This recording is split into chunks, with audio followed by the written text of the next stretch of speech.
The courage to look weak contradicts everything American culture celebrates about Revolutionary War, where mythology emphasizes heroic stands, desperate charges, and refusal to retreat regardless of odds.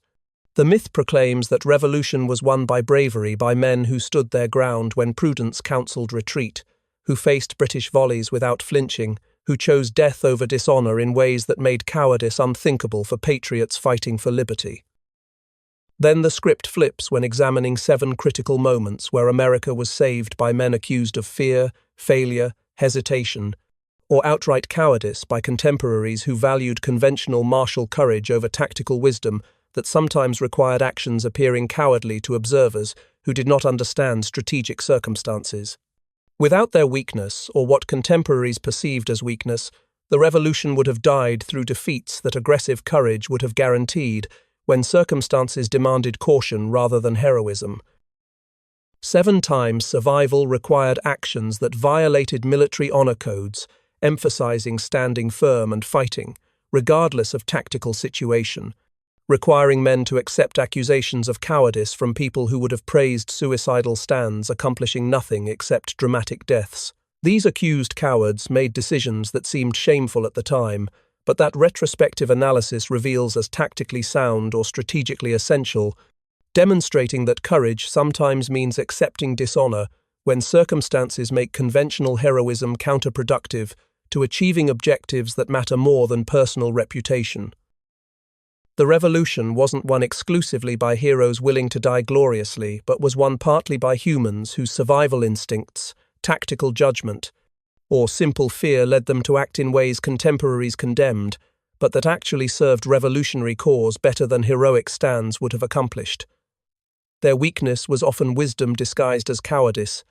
Their fear was sometimes better guide than courage. When circumstances made retreat or hesitation more valuable than aggressive action that would have cost lives without achieving strategic benefits, justifying sacrifices that courage demanded. The militiaman who fled Lexington was local farmer participating in militia muster on April 19, 1775,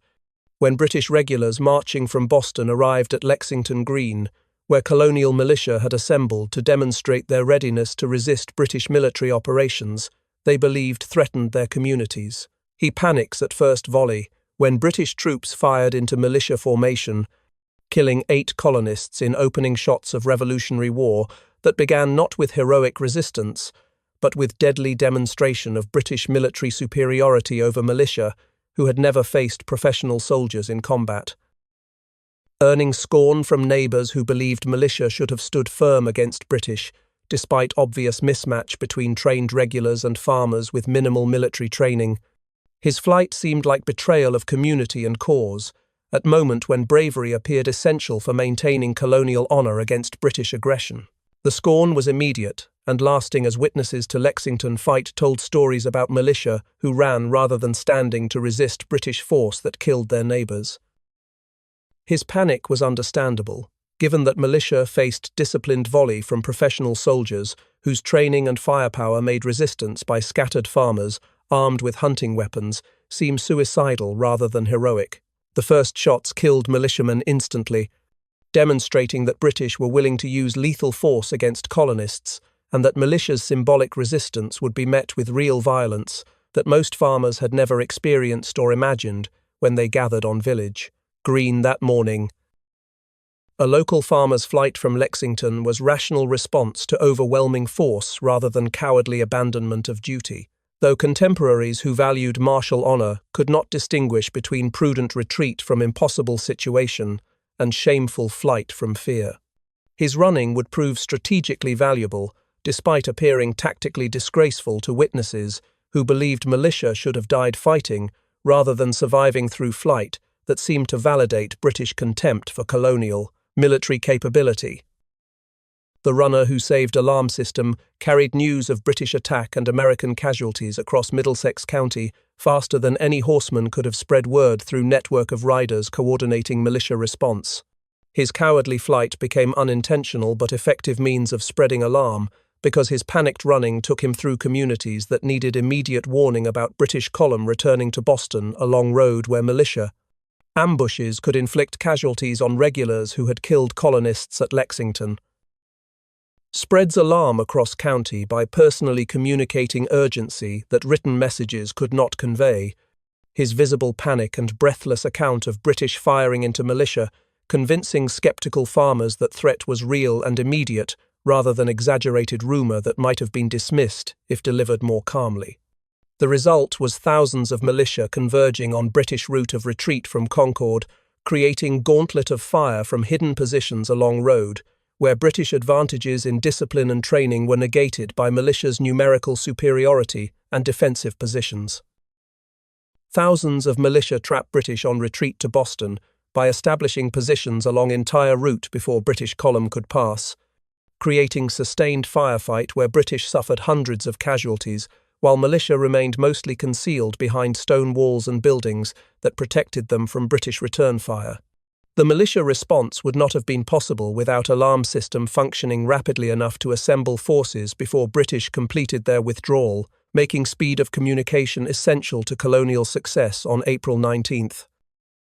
His flight that seemed cowardly actually served strategic purpose by spreading news faster than planned communication systems could have operated,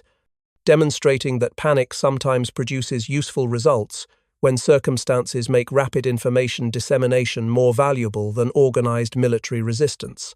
The thousands who gathered to ambush British retreat owed their timely assembly partly to Runner, whose fear-driven flight had carried alarm across countryside with urgency that methodical communication could not have matched in critical hours when minutes mattered for militia mobilization. The captain who pulled his company back during Battle of Long Island in August 1776 made decision that violated orders to hold positions against British assault, recognizing that his company would be destroyed without achieving any strategic benefit if they remained in positions that British flanking movement had made untenable. He's called coward by fellow officers who believed that retreating without orders was shameful regardless of tactical circumstances, that military discipline required obeying commands even when orders were based on outdated understanding of battlefield situation that had changed since orders were issued.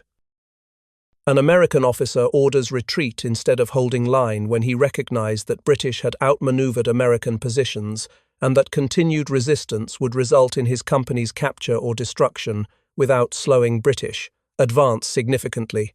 His decision prioritized his men's survival over abstract concepts of military honor that would have been satisfied by futile resistance, ending in death or capture that would weaken Continental Army without corresponding benefit to American strategic position. Called coward by fellow officers whose understanding of military honor emphasized standing firm regardless of tactical situation, he faced accusations that his unauthorized retreat demonstrated lack of courage necessary for officer commanding troops in combat. The criticism was immediate and harsh as other officers who had not witnessed his tactical situation judged his decision based on principle that retreating without orders was never acceptable, regardless of circumstances that might have justified withdrawal. His retreat violated military culture, emphasizing obedience to orders and willingness to accept casualties, rather than withdrawing without permission from superior officers who might not understand local tactical situation. The captain's decision demonstrated conflict between formal military discipline and tactical flexibility, between abstract honor and practical necessity, between dying gloriously and surviving to fight when circumstances might favor success, rather than guaranteeing futile sacrifice that courage demanded, but that wisdom rejected. The retreat that saved Washington's army opened gap in British encirclement that Washington later exploited during famous evacuation across East River on night of August 29th to 30th, 1776. His disciplined withdrawal created space in British lines because his company's retreat forced British to adjust their positions to maintain contact with American forces, creating temporary confusion that prevented British from completing encirclement before Washington recognized that evacuation was only option for saving Continental Army from capture or destruction. Opens gap that Washington uses for evacuation by preventing British from establishing continuous line around American positions, leaving route to East River partially unguarded during critical hours when American forces were withdrawing toward evacuation point. The captain's unauthorized retreat contributed to creating circumstances that made evacuation possible, though his contribution was never recognized because official accounts credited Washington's leadership rather than acknowledging that tactical decisions by junior officers had helped create opportunities that Washington exploited brilliantly, saving entire Continental Army from annihilation that would have ended revolution before it truly began. The evacuation preserved American military capacity to continue resistance, despite losing New York and suffering defeat that demonstrated British military superiority in conventional battles. Washington's army survived to fight through subsequent campaigns only because evacuation succeeded in withdrawing forces before British could trap them against river, where escape would have been impossible if encirclement had been completed. His disciplined withdrawal enabled survival of army that would eventually win independence through endurance and strategic patience rather than through tactical victories in major battles, vindicating his decision to retreat without orders, even though contemporaries condemned him for cowardice. The captain's contribution to saving revolution was never acknowledged officially because his retreat violated military discipline despite producing strategically beneficial results, demonstrating that sometimes cowardice and wisdom are distinguished only by outcomes rather than by actions themselves. The man accused of being Tory was quiet shopkeeper in British-occupied New York, whose behavior and statements suggested loyalty to Crown rather than sympathy for rebellion, making him subject of suspicion and social ostracism from neighbors who believed he had betrayed American cause by maintaining friendly relations with British officers occupying city. He's rumored to be loyalist through combination of his commercial dealings with British military purchasing supplies and his refusal to make public statements supporting American independence that most patriots considered essential, demonstration of proper political loyalty. Shunned by neighbors who refused to do business with suspected loyalist, he endured social isolation that made daily life difficult in tight-knit community where reputation mattered for maintaining commercial relationships and social connections. The accusations of loyalism were never proven but were widely believed based on circumstantial evidence that he maintained two friendly relations with British authorities and that he never expressed support for independence in conversations that patriotic neighbors monitored for evidence of political loyalty or disloyalty. A quiet shopkeeper's ambiguous political stance was deliberate strategy for maintaining cover as Patriot agent, whose effectiveness depended on British believing he was loyal subject rather than rebel spy gathering intelligence about British military operations, troop strengths, and strategic plans. His willingness to accept accusations of loyalism demonstrated commitment to intelligence work that required sacrificing personal reputation and social relationships for sake of obtaining information that Continental commanders desperately needed for planning operations against British forces occupying New York. In British-occupied city, where Patriot agents risked execution if discovered, shopkeeper's loyalist cover was essential protection, allowing him to operate openly while gathering intelligence that more obviously patriotic colonists could never have accessed without arousing British suspicion. His apparent cowardice in refusing to declare for independence was actually courage of different kind, willingness to be despised by neighbors whose good opinion he valued in order to serve cause through means that required appearing to betray principles he actually held firmly. The double life that broke British intelligence involved shopkeeper feeding false information to British officers who believed he was loyal informant, providing reliable intelligence about American military activities and Patriot networks operating in occupied territories. His work misdirects British deployments in 1777 by providing misleading information about American troop concentrations and strategic intentions that caused British commanders to position forces where they would not encounter American armies actually operating in different locations than shopkeepers' false intelligence suggested. Feeding false information required maintaining credibility with British handlers who evaluated intelligence based on sources' apparent reliability and on whether information matched other reports they received from different sources. Shopkeepers' success in deceiving British demonstrated sophisticated understanding of intelligence, tradecraft, including providing mixture of accurate trivial information and crucial false information that misdirected British operations without arousing suspicion that his intelligence was deliberately misleading rather than genuinely intended to help British suppress rebellion. Helping set stage for Saratoga by contributing to British confusion about American capabilities and dispositions during Burgoyne's campaign, when accurate intelligence might have allowed British to avoid strategic mistakes that led to their defeat and surrender. The shopkeeper's false intelligence was not solely responsible for British defeat, but contributed to broader intelligence failure that prevented British from understanding American strength and dispositions accurately enough to make sound strategic decisions during campaign that would transform war by convincing France to support American independence. His apparent loyalism was perfect cover for espionage that required British to trust him completely, demonstrating that effective intelligence work sometimes requires accepting accusations of cowardice or betrayal from people who cannot know truth about activities that must remain secret to be effective. The shopkeeper's willingness to be thought Tory by fellow Americans showed courage exceeding conventional battlefield heroism because he sacrificed reputation and social standing without possibility of public vindication during his lifetime,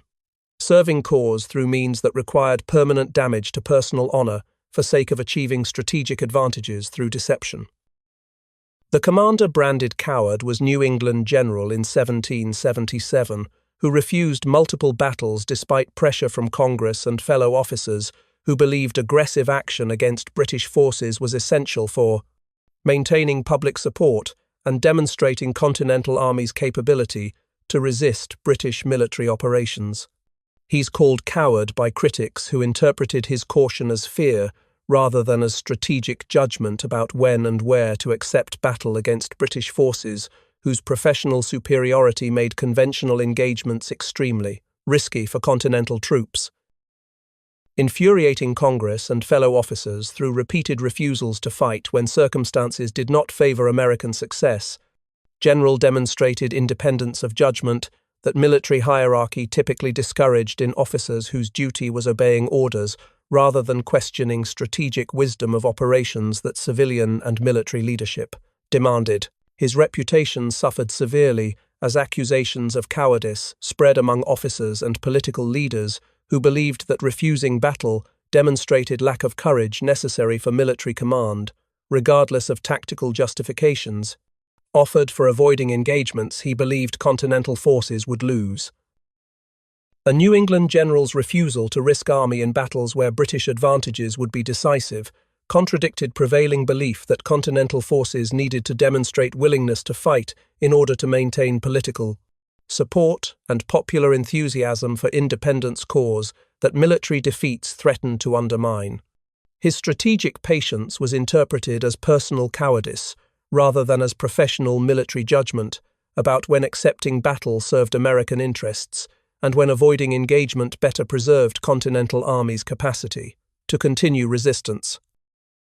Refuses multiple battles through calculated assessment of odds and through recognition that Continental Army's survival mattered more than achieving tactical victories that might boost morale temporarily, but that would cost casualties. American forces could not afford to lose. His constant retreats positioned American forces defensively, while avoiding decisive engagements that British sought because they recognized their professional superiority would guarantee victories in conventional battles where American militia and Continental regulars could not match British discipline and firepower. The retreat that destroyed Burgoyne resulted from General's strategy of constant withdrawal that forced British to chase American forces across difficult terrain while extending supply lines and consuming provisions faster than British logistics could replace them. His cowardice, as critics called his refusal to fight, weakens Burgoyne's army before Saratoga by creating exhaustion, supply shortages, and demoralization among British troops who marched constantly without achieving decisive engagement that would have justified their hardships through victory, demonstrating progress towards strategic objectives. Force British to chase across terrain that favored defenders over attackers, where local militias could harass British supply lines and where wilderness made movement difficult for European-style army, dependent on wagons and artillery that American forces could abandon when rapid movement required travelling. Light, draining supplies through extended campaign where British consumed provisions without capturing American supply depots that could have sustained their operations, making every mile of advance more difficult as resources diminished and as sick and exhausted soldiers reduced British combat effectiveness. His constant withdrawals appeared cowardly to observers who believed Continental forces should stand and fight rather than retreating continuously before British advance. But strategic effect was exhausting British Army physically and logistically before decisive battle at Saratoga, where accumulated hardships from pursuing elusive American forces left British vulnerable to defeat. The turning point of war resulted partly from generals' earlier retreats that critics had condemned as cowardice, but that had actually weakened British forces systematically through campaign of attrition that avoided risks of conventional battles while imposing unsustainable costs on British operations. His cowardice weakened Burgoyne before Saratoga by creating conditions where British army that had seemed unstoppable when invasion began was exhausted, undersupplied, and demoralized when finally forced to accept battle against American forces that had been strengthened by time and opportunity to concentrate forces that generals' retreats had preserved through avoiding premature battles that would have destroyed Continental Army before it could contribute to Saratoga victory that changed war's strategic situation by bringing France into conflict as American ally. The man who refused to stand in line was backcountry militiaman at Cowpens in January 1781, whose frontier experience taught him that European-style linear formations were suicidal when facing professional soldiers, whose volley fire devastated exposed troops standing in open. He breaks ranks and hides behind trees, refusing to join front line where militia typically positioned themselves before battle, his action violating military discipline that emphasized maintaining formation regardless of circumstances or tactical situation. Refusing to join front line made him subject of curses from officers and fellow militia who believed his behavior demonstrated cowardice that threatened unit cohesion and tactical effectiveness by encouraging others to abandon positions, rather than standing firm against British assault. He's cursed for skulking contemporary term for soldiers who avoided combat by hiding or feigning illness. His concealed position behind trees interpreted as shameful avoidance of duty rather than as tactical adaptation to circumstances, where standing in open guaranteed death without corresponding benefit. A backcountry militiaman's frontier combat experience made him instinctively seek cover when facing enemy fire, violating European military conventions that valued formation discipline over individual survival. But that made sense in wilderness warfare, where concealment and individual marksmanship mattered more than coordinated volleys. His refusal to stand in line was not pure cowardice but was tactical judgment based on different military culture, emphasizing survival and effective shooting over honorable death in formation that European-trained officers considered essential for military effectiveness. Behind trees where he could fire without being exposed to return fire, militiaman demonstrated that American military culture was developing differently from European conventions, adapting to terrain and tactical circumstances that made rigid formations less effective than flexible approaches, emphasizing cover and aimed fire. His skulking that seemed cowardly actually represented tactical innovation that would characterize American military practice,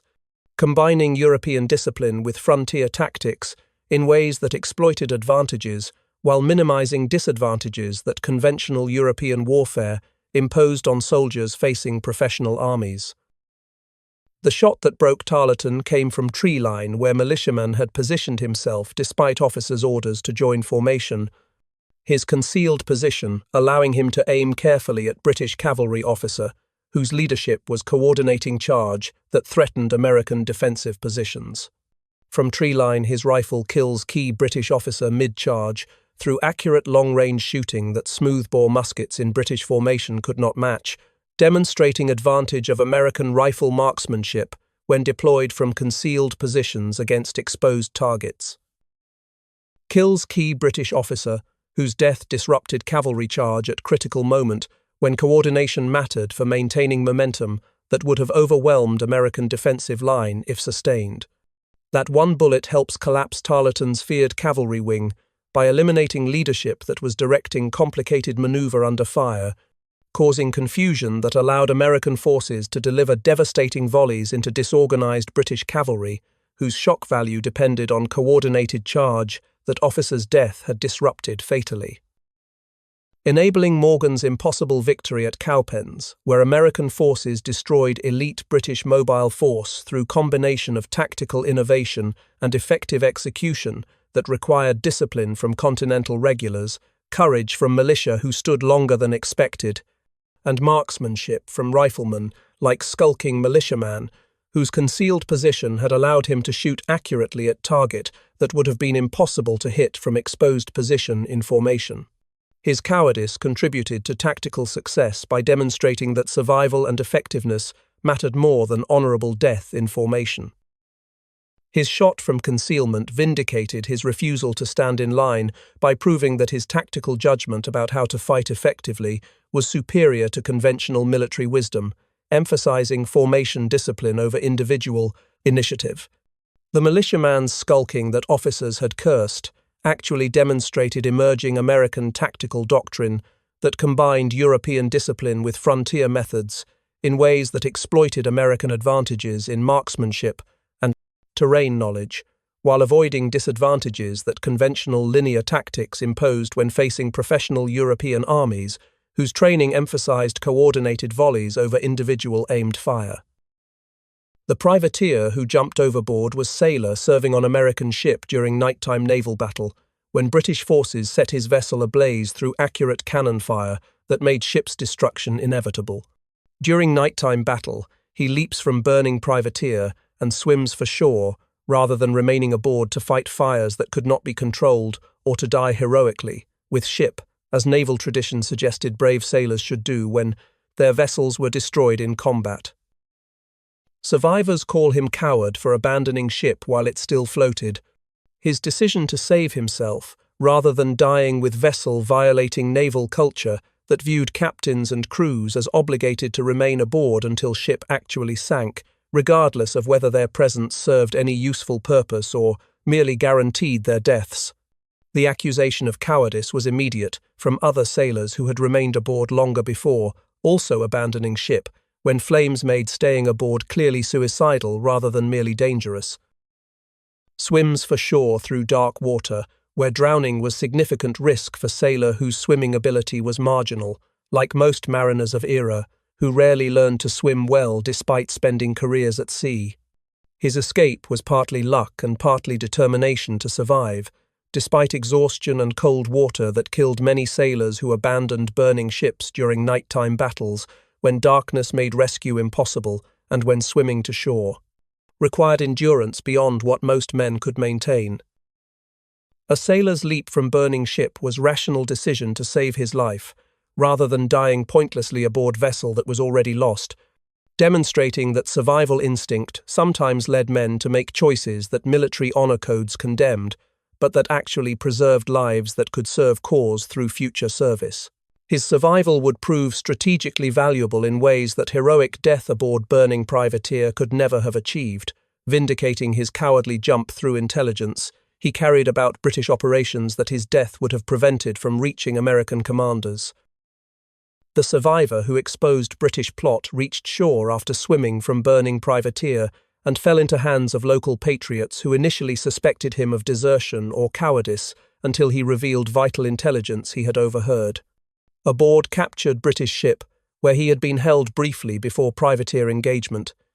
His escape leads him to reveal information about planned British coastal raid that he had learned while imprisoned on British vessel, intelligence that American coastal defenses desperately needed for preparing to resist attack that would otherwise have achieved complete surprise. Reveals vital intelligence overheard aboard ship about British plans to raid coastal settlements and destroy American supply depots, supporting continental operations in region. His information allowing Patriots to position forces where they could ambush British landing parties or evacuate supplies before British could capture or destroy them. Stopping British coastal raid before it begins, saved supplies and prevented casualties that successful surprise attack would have inflicted on unprepared coastal communities. Before raid begins, because sailors' intelligence provided warning that allowed Americans to prepare defences and position militia where they could resist British landing, transforming certain British success into costly failure that convinced British commanders that coastal raids were not worth casualties they would suffer against prepared defenders. His survival through cowardly jump from burning ship proved more valuable to American cause than heroic death aboard privateer would have been, demonstrating that living to fight another day sometimes served strategic interests better than dying gloriously. His cowardice in abandoning ship was vindicated by intelligence he preserved through survival, showing that military honor codes emphasizing heroic death sometimes contradicted practical interests that required preserving lives and information that could prevent future disasters. The sailor's jump that survivors had condemned as cowardly actually demonstrated wisdom in recognizing when death would serve no purpose and when survival might create opportunities to serve, cause through means that honor-bound death would have prevented, by eliminating person whose knowledge proved strategically valuable when circumstances allowed him to share it with commanders who could act on intelligence he carried.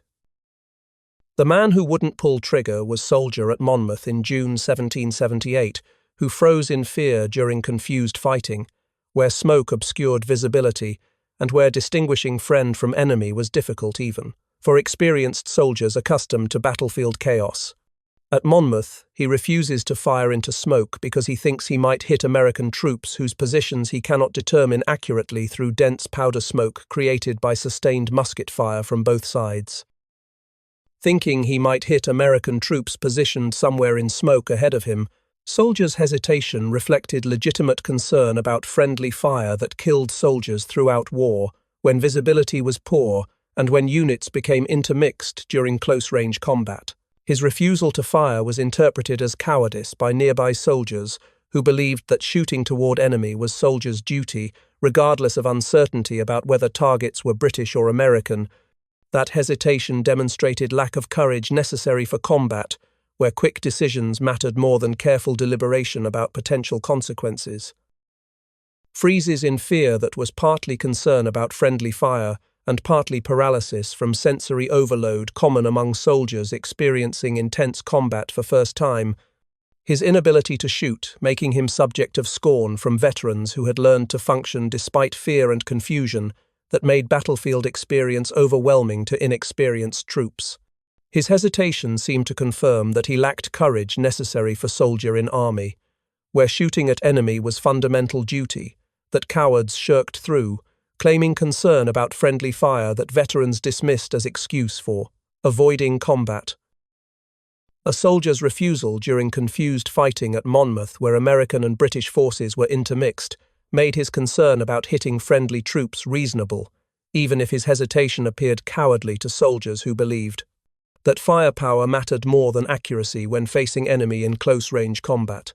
His freeze was not pure cowardice, but was combination of legitimate tactical concern and normal human reaction to combat stress that affected many soldiers during their first serious engagements, regardless of their courage or commitment to cause they fought for. The hesitation that saved General's life prevented soldier from shooting through friendly lines where key Continental officer was positioned, just beyond where soldier would have aimed if he had fired into smoke as other soldiers around him were doing. His refusal prevents him from shooting Continental General, whose survival proves crucial during counterattack that stabilizes American line after British had nearly broken through American positions in morning fighting at Monmouth, where Washington's personal intervention and Continental armies' improved discipline from Valley Forge training prevented potential defeat. Prevents shooting through friendly lines where officer he would have killed was organizing defensive response that prevented British from exploiting breakthrough they had achieved during morning fighting.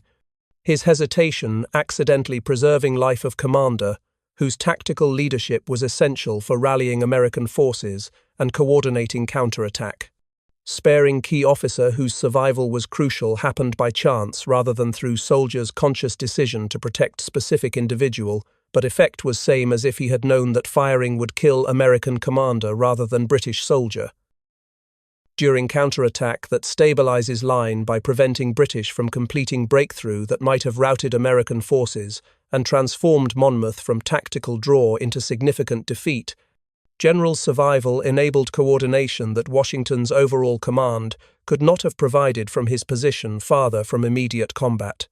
The officer's tactical leadership at critical moment made difference between American line holding and American retreat that might have become rout if local leadership had been killed by friendly fire from soldier who fired without clear view of targets. His hesitation based on fear of friendly fire accidentally prevented tragedy that would have damaged American cause by eliminating effective officer at moment when his leadership was most needed, demonstrating that cowardice and wisdom are sometimes impossible to distinguish without knowing outcomes that cowardly actions produce. The soldier's refusal to fire that seemed like fear actually showed better tactical judgment than veterans who fired blindly into smoke, vindicating his hesitation through preserving life that mattered strategically, even though his refusal to shoot appeared cowardly to soldiers who believed that firing quickly was more important than shooting accurately at identifiable targets. The revolution won by imperfection acknowledged that American independence resulted not just from heroic courage, but equally from human weaknesses, fears, and survival instincts that produced tactically sound decisions, even when those decisions appeared cowardly to contemporaries who valued conventional military honor over practical effectiveness. These cowards weren't cowards at all when examined through lens of outcomes their actions produced, rather than through standards of military honor that emphasized dying gloriously over surviving intelligently to fight when circumstances favored success rather than guaranteeing futile sacrifice. Their fear, hesitation, retreat, or instinct for survival often made them act smarter rather than weaker by avoiding disasters that courage would have produced through heroic stands, achieving nothing except casualties that American forces could not afford. Not weaker but wiser characterized men whose apparent cowardice actually demonstrated better tactical judgment than aggressive courage that military culture celebrated, despite often producing defeats when boldness encountered situations where caution was appropriate response to circumstances making victory impossible through frontal assaults or sustained resistance. The revolution wasn't just won by heroes willing to sacrifice everything for cause they believed in passionately, but was won equally by humans whose imperfections included fear that sometimes produced better decisions than courage would have generated in situations where survival mattered more than honor. It was won by humans whose weaknesses were actually strengths, when circumstances made conventional heroism counterproductive, and when tactical flexibility mattered more than rigid adherence to military codes, emphasizing standing firm, regardless of strategic costs that heroic resistance would impose. These 7 patriots demonstrated that winning required accepting accusations of cowardice when circumstances made retreat or hesitation tactically necessary, that serving cause sometimes meant sacrificing personal reputation for strategic benefits that could not be achieved through conventional heroism. Their willingness to appear weak when strength would have been fatal showed courage of different kind, courage to be called coward rather than dying gloriously, courage to survive rather than seeking honorable death, courage to think tactically rather than acting according to codes that valued death over effectiveness, in serving cause that required intelligence and flexibility more than it required conventional martial valor that got soldiers killed,